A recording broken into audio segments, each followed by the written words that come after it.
Fala, meus amigos, como é que vocês estão? Como é que vocês estão aqui no dia de hoje?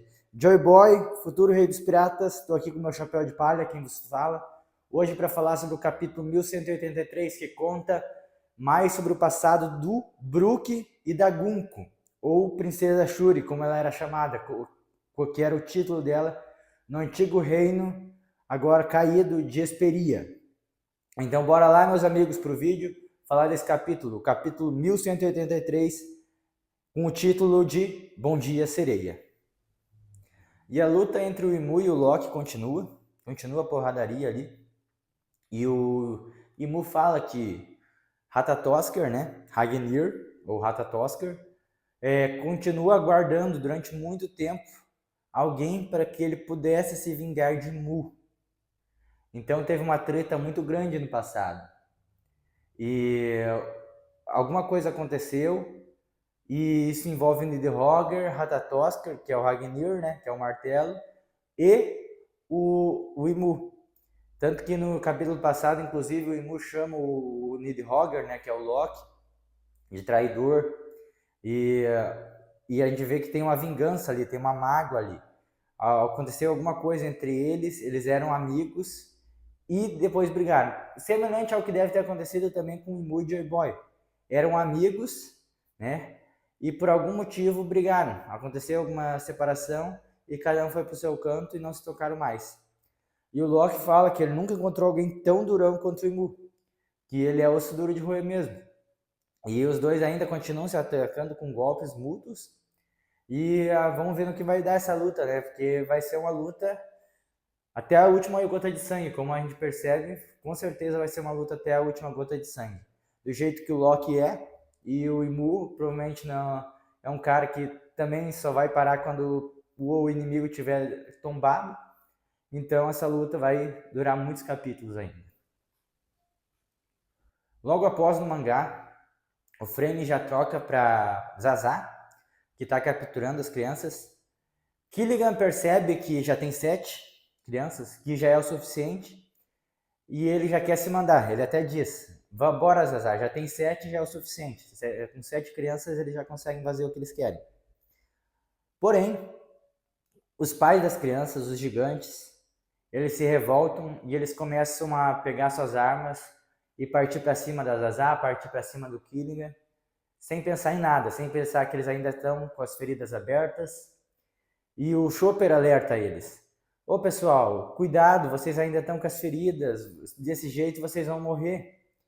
E em resposta, os gigantes respondem quase que automaticamente, quase que instantaneamente, dizendo: não importa se a gente morrer.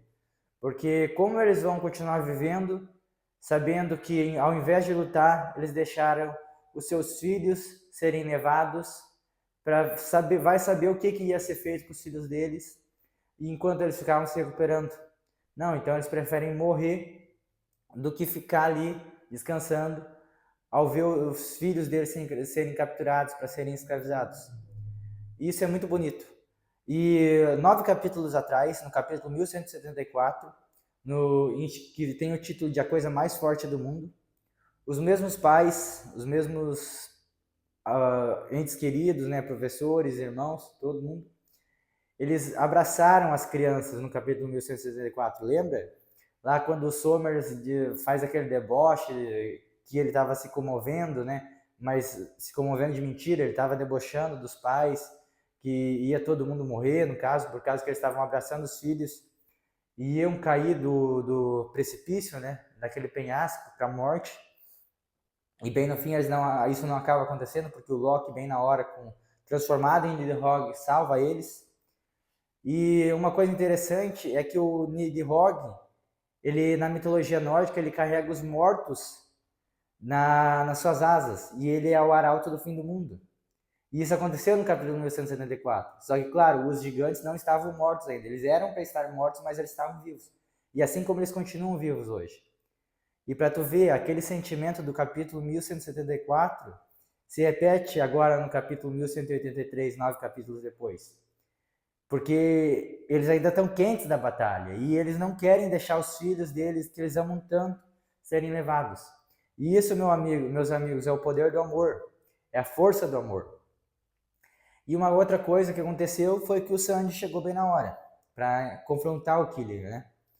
Só que eu fiquei pensando nisso, porque a Zazá é uma mulher, é a deusa da chuva, não é um deus da chuva, é a deusa da chuva, é uma mulher. E a Zazá, pelo que a gente viu, ela é bonita. E o Sanji tem aquela coisa da mulher bonita. Ou seja, ele não vai poder atacar a Zazá. A gente já sabe, porque a gente já viu isso lá em Wano, quando ele enfrentou a Black Maria. Ele poderia ter derrotado a Black Maria com a força que ele tinha. Mas ele não queria porque a Black Maria era uma mulher. E era uma mulher bonita. Ou seja, a história com certeza vai se repetir agora com Zazá. Assim como a história se repetiu dos pais abraçando seus filhos e caindo para a morte no capítulo 1173, 1174 se repetindo agora. Ele vai poder enfrentar só o Killian. Agora fica, quem vai enfrentar a Zazá? Os gigantes? Talvez a Nami enfrente a Zazá por conta daquela coisa da chuva, quem sabe? Chuva contra chuva, alguma navegadora que sabe dominar as técnicas, que sabe prever o clima, derrote a deusa da chuva, e o Sanji parta só para cima do Killian. São coisas aí que tem que se pensar. Mas a gente sabe, tem a certeza absoluta, 100%, que o Sanji não vai poder lutar contra a Zazá pelo fato de ela ser uma mulher e uma mulher bonita. Outra coisa, que foi o principal, né? O principal quadro, vamos dizer assim, desse capítulo, foi a história do Brook. O Brook contando a história dele, da juventude dele. A gente agora vai começar a descobrir mais sobre o passado do Brook. Sobre onde ele era, o que ele fazia na juventude, o que aconteceu. Lembrando que o Brook e a Nami ainda são os dois personagens do One Piece, do Bando do Chapéu de Palha, que tem ainda o passado mais obscuro, que ainda não foi revelado, né? Que a gente sabe menos sobre o passado deles do que dos outros Chapéus de Palha, né? A gente sabe mais sobre o passado do Sanji, que já foi mostrado, da Germa e tal, da família dele, do Luffy, do Zoro, porque já foi mostrado em flashbacks da própria Robin, mas o da Nami e o do Brook são especiais porque a gente ainda não viu muito sobre eles, o passado deles. E agora o Brook começa a contar a história que ele é natural de um reino chamado Esperia, um reino vibrante de música e cheio de artesãos de instrumentos.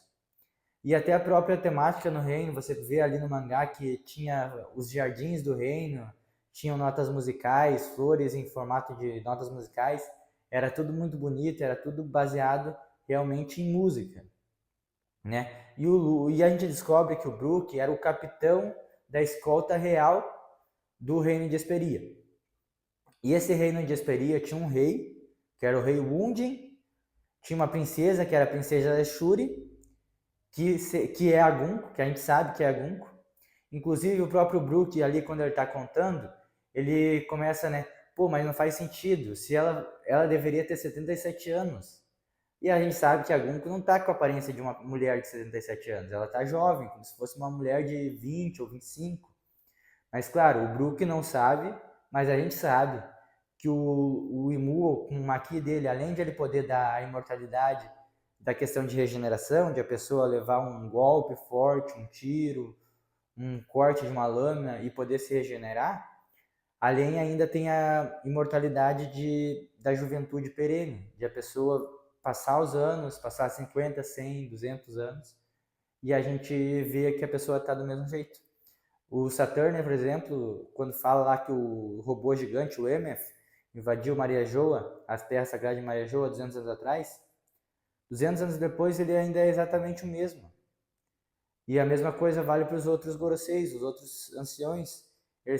Os anos passaram, dezenas de anos, centenas de anos, e eles ainda estão com o mesmo rosto, não envelheceram nada, né? Justamente por conta do poder que o Imu conferiu para eles. Então a Gunko está lá, jovem, mesmo devendo ter 77 anos, justamente por esse poder que o Imu deu para ela. Outra coisa que mostrou no mangá é que o gelo não derreteu. O gelo do Ragnir, que o Ragnir prendeu a Gunko, não derreteu. Ou seja, a Gunko está fora da batalha. E só o Ragnir pode fazer com que aquele gelo derreta. Ou se, no caso, o Ragnir for derrotado, ou o Nidhogg for derrotado, no caso. Mas a Gunko tá lá. E agora a gente sabe que realmente a gente tinha aquela dúvida. Ah, mas será que o Imu, quando ele soltou aquele maqui, né, explosivo no gelo da Gunko, será que explodiu? Será que deu certo? Será que o gelo cedeu ou não? Agora a gente sabe que realmente o gelo somente pode ser destruído ou derretido pelo próprio Ragnir, e mais ninguém. Nem Imu, nem mais ninguém. Porque o Imu é alguém muito poderoso. E ele não fez nada com o gelo. O gelo continua da mesma forma, mesmo depois do ataque poderoso que ele fez. Então a gente percebe ali que é só o Ragnir mesmo. E o Brook começa a contar que ela é a princesa Shuri. E até a questão dos olhos a gente percebe, né? Os olhos dela é realmente o mesmo que mostra que a Gunko tem.